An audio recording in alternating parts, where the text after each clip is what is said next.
Hi, എല്ലാവർക്കും നമസ്കാരം.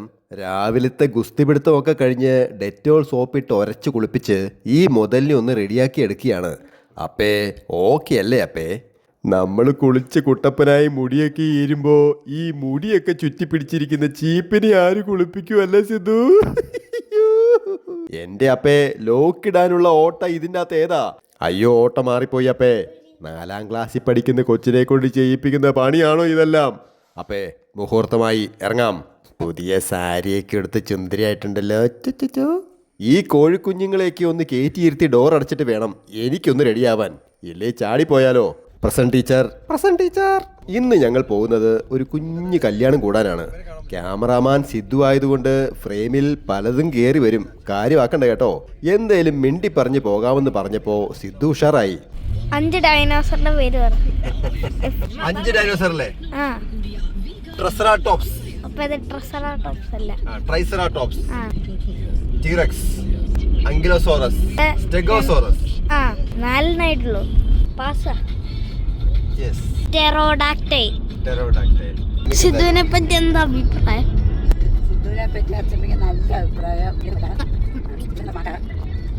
ഇത് മൂവാറ്റുപുഴ ടൗൺ ആണ്.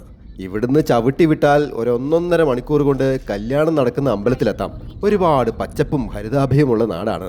എറണാകുളം, ഇടുക്കി, കോട്ടയത്തിൻ്റെ ഒക്കെ ഒരു ജംഗ്ഷൻ പോയിന്റ് ആയിട്ട് വരും.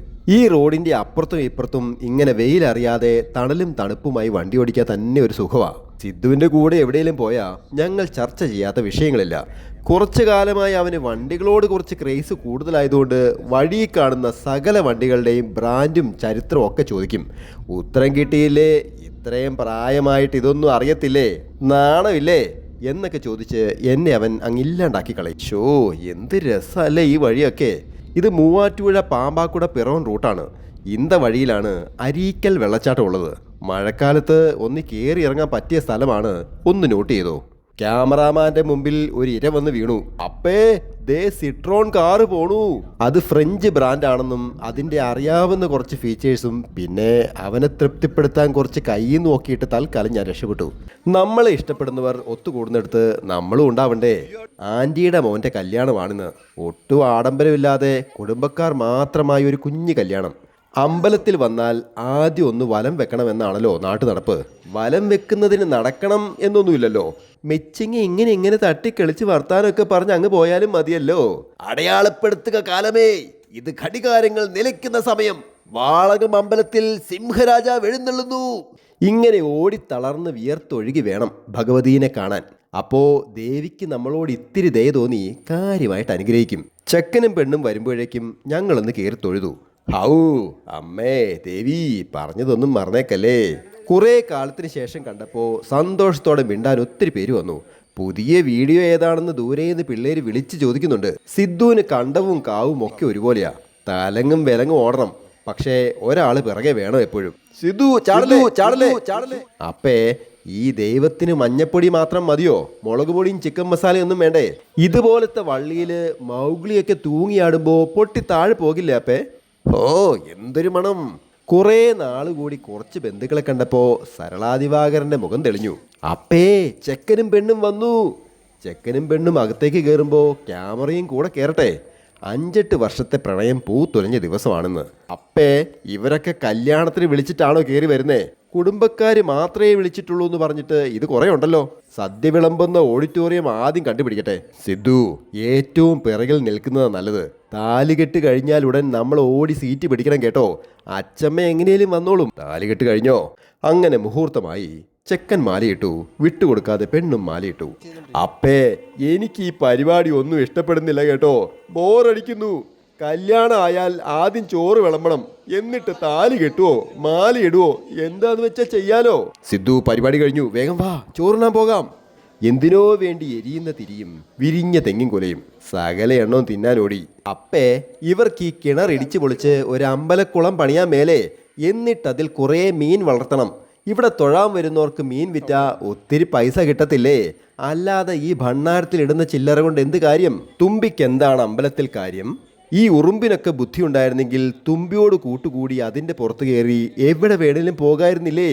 പക്ഷേ ബുദ്ധിയില്ലല്ലോ. പെട്ടെന്ന് മുളച്ച് പൊങ്ങി വാ, ഇങ്ങനെ പേടിച്ചാലോ. വാവോ വാവോ വാവേടെ വാവോ. ഈ മരത്തിന്റെ പേരറിയത്തില്ലല്ലോ സിദ്ധു. ഇത് നൂഡിൽസ് പോലെ ഉണ്ടല്ലോ അപ്പേ. ബേ അയ്യേ.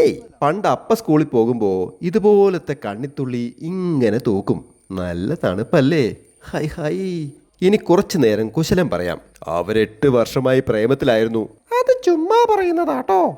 എന്നാൽ ഒരു 5 വർഷമായി പ്രേമത്തിലായിരുന്നു. പോരെ സിദ്ധു. മനുഷ്യന്മാർക്ക് എന്തിനും ഏതിനും കുറെ ചടങ്ങുകൾ ഉണ്ടാവും. ഇവിടെ നിൽക്കുന്ന സകല ആളുകളും ചിരിച്ചോണ്ടാ നിൽക്കുന്നെങ്കിലും എല്ലാത്തിനും നല്ല വിശപ്പുണ്ട്. നമുക്കും കുറച്ചു നേരം വെയിറ്റ് ചെയ്യാടാ. കെട്ടൊക്കെ കഴിഞ്ഞ് ഞങ്ങൾ ഓഡിറ്റോറിയത്തിന്റെ അടുത്തെത്തി. നല്ല മണം വരുന്നുണ്ടല്ലോ. സിദ്ധു ശാരം വിട്ട പോലെ ഓടി, ഞങ്ങൾ പിറകെ. അങ്ങനെ ഇവര് 2 പേര് പുതിയ ജീവിതത്തിലേക്ക് കാലെടുത്ത് വെക്കുകയാണ്. കല്യാണം സത്യത്തിൽ എത്ര മനോഹരമാണല്ലേ. നമുക്ക് കൂട്ടായി പുതിയൊരാൾ, ഇണയായും തുണയായും മാറുന്നയാൾ നമ്മളെ ഒരുപാട് മനസ്സിലാക്കുന്ന ആളാണെങ്കിൽ, നമുക്കൊപ്പം പരാതികളൊന്നുമില്ലാതെ കട്ടയ്ക്ക് കൂടെ നിൽക്കുന്ന ആളാണെങ്കിൽ വിവാഹ ജീവിതം അത്രത്തോളം ഭംഗിയുള്ളതാവും. ആവട്ടെ. ഇനിയാണ് അംഗം തുടങ്ങുന്നത്. സിദ്ധു, പച്ചക്കറി മാത്രമേ ഉണ്ടാവൂ. മീൻ വറുത്തതൊന്നും പ്രതീക്ഷിക്കരുത് കേട്ടോ. തൂശനിലയിൽ ഒരറ്റത്ത് നിന്ന് അങ്ങേയറ്റം വരെ നിറയെ കറികൾ, പപ്പടം, പഴം, പിന്നാലെ ചോറും വന്നു. ചൂട് ചോറിലേക്ക് കൊഴുത്ത പുളിശ്ശേരി. അതിങ്ങനെ കുഴച്ചുരുട്ടി ഞാം ഞാം ഞാം. സിദ്ധുവിനും സദ്യ നന്നായി ഇഷ്ടപ്പെട്ടു. എരിവും പുളിയുമുള്ള കറികളാണ് അവൻ്റെ ഫേവറേറ്റ്. പാവം, നല്ല വിശപ്പുണ്ടായിരുന്നു. കഴിക്കട്ടെ. എനിക്കാണേൽ ഒരു ആനയെ തിന്നാനുള്ള ആക്രാന്തമായിരുന്നു. അപ്പേ കുറച്ച് അച്ചാർ മേടിച്ചതാ. ചേട്ടാ, ആരുടെയെങ്കിലും കയ്യിൽ അച്ചാറുണ്ടോ? പറഞ്ഞിട്ട് പോ ചേട്ടാ. ഒരിച്ചിരി അച്ചാർ കിട്ടാൻ എന്ത് പാടാണെന്ന് നോക്കണേ. ചേട്ടാ, ഒരു ഇച്ചിരി അച്ചാർ ഇവിടെ ഇട്ടിട്ട് പോ. സിദ്ധു, അവർ തരും. പൊന്നി ചേട്ടാ, ഒരു ഇച്ചിരി അച്ചാർ കൊടുത്തില്ലേൽ അവനിന്ന് എണീറ്റ് പോകത്തില്ല കേട്ടോ. ആഹാ, മാങ്ങാച്ചാർ. ഇതിങ്ങനെ ഒരു കഷണം വായിലോട്ടിട്ടിട്ടിട്ട്. അപ്പേ, നമ്മളൊക്കെ ജീവിക്കുന്നത് തിന്നാനല്ലേ. അടുത്തുള്ളവരൊക്കെ എണീറ്റ് പോയാലും നമ്മൾ വയറ് നിറച്ച് തിന്നണം വേണ്ടേ? അങ്ങനെ ആ ചടങ്ങ് കഴിഞ്ഞു. ബലേ ഭേഷ്. അപ്പയ്ക്ക് പായസത്തിൽ മുന്തിരിങ്ങ കിട്ടിയോ? അപ്പ വിശന്ന് വലിച്ചു വാരി തിന്നപ്പോഴേക്കും വയറ് നിറഞ്ഞടാ. പായസം ആസ്വദിക്കാൻ പറ്റിയില്ലെന്നേ. ഇനി ചെക്കനെയും പെണ്ണിനെയും ഒന്ന് ആശംസിക്കട്ടെ. അവൻ എന്നെപ്പറ്റി പൊക്കി പറഞ്ഞത് ഇച്ചിരി കുറഞ്ഞു പോയതുകൊണ്ട് ഞാൻ ഇടയ്ക്ക് കയറി കുറച്ച് കയറ്റി പറഞ്ഞിട്ടുണ്ട്. സിദ്ധുക്കുട്ടൻ വാ പൊളിച്ച് നിൽക്കുവാണ്. താലികെട്ട്, മാലയിടൽ, സദ്യ, ഇത് എന്നതാ പരിപാടി. എന്നാ പിന്നെ ഒരു ഫോട്ടോ എടുത്തേക്കാം. സിദ്ധു വേഗം ചാടി കയറിയിരുന്നു. അമ്മയെ ആൾക്കൂട്ടത്തിലൊക്കെ നോക്കിയെങ്കിലും കണ്ടില്ല. ഉള്ള സ്ഥലത്ത് ഒതുങ്ങിയിരിക്കാനിയാ. ഞാനും ഇരിക്കട്ടെ. എടി മോളെ, സിദ്ധുവിനെ കെട്ടിപ്പിടിക്കണ്ട കേട്ടോ. എല്ലാം സെറ്റായപ്പോൾ ഫോട്ടോഗ്രാഫർ നിശ്ചൽ കുമാർ വന്നു. പടമെടുത്തു, അവൻ്റെ വഴിക്ക് പോയി. ഞങ്ങൾ ഫോട്ടോ എടുക്കുന്നത് കണ്ടിട്ട് ബന്ധുക്കളുടെ കൂടെ ഇരുന്ന് വെട്ടി വിഴുങ്ങിക്കൊണ്ടിരുന്ന അമ്മ എവിടെ നിന്നോ ഒരു മാസ് എൻട്രി നടത്തി. പിന്നെ ഞങ്ങൾ തമ്മിൽ കശപിശയായി. അമ്മ ഇവിടെ ഇരിക്ക്, ഞാൻ നിന്നോളാം. നീ ഇരിക്ക്, എൻ്റെ വയറ് നിറഞ്ഞിരിക്കുക. അമ്മ ഇരിക്ക്. എടാ നീ ഇരിക്ക്. ഓ, ആരേലും ഒന്ന് ഇരിക്കാവോ? ഇന്ന് വീട്ടിൽ പോകണ്ടേ? Sidhu, cool down. അപ്പം നിന്നോളാം. മോനിരുന്നോ? എടാ ഇങ്ങോട്ട് വാ, ഇവിടെ ഫുട്ബോൾ കളിക്കാനുള്ള സ്ഥലമുണ്ട്. എടാ കുട്ടാ, ആന്റിയുടെ അടുത്തിരുന്നോടാ. ദേ ആന്റി, എൻ്റെ മേത്ത് മുട്ടിയൊരുമി ഇരിക്കരുത്, എനിക്കിഷ്ടമല്ല. ചേട്ടാ, ഞാൻ കല്യാണ ചെറുക്കനാ, എന്നെ പുറത്താക്കുവോ? ചേട്ടന്റെ മസിൽ വല്ലാതെ കൂടുന്നുണ്ട് കേട്ടോ. ഇതൊരുമാതിരി സ്കൂൾ ബസ് പോലെ ആയല്ലോ. അപ്പോൾ റെഡി, ചാമ്പിക്കോ. 2 പേർക്കും ഹൃദയം നിറഞ്ഞ വിവാഹ മംഗളാശംസകൾ. ഈ ഭൂമിയിലെ ഏറ്റവും മനോഹരമായ ദമ്പതികൾ നിങ്ങളാവട്ടെ. അങ്ങനെ ഒരു കല്യാണമൊക്കെ കൂടി വയറ് നിറയെ സദ്യയൊക്കെ കൊണ്ട് ഫോട്ടോ എടുത്ത് ഞങ്ങളും പിരിയുകയാണ്. അപ്പോൾ പിന്നെ കാണാം കേട്ടോ. Happy drawing, Saneesh Divakaran.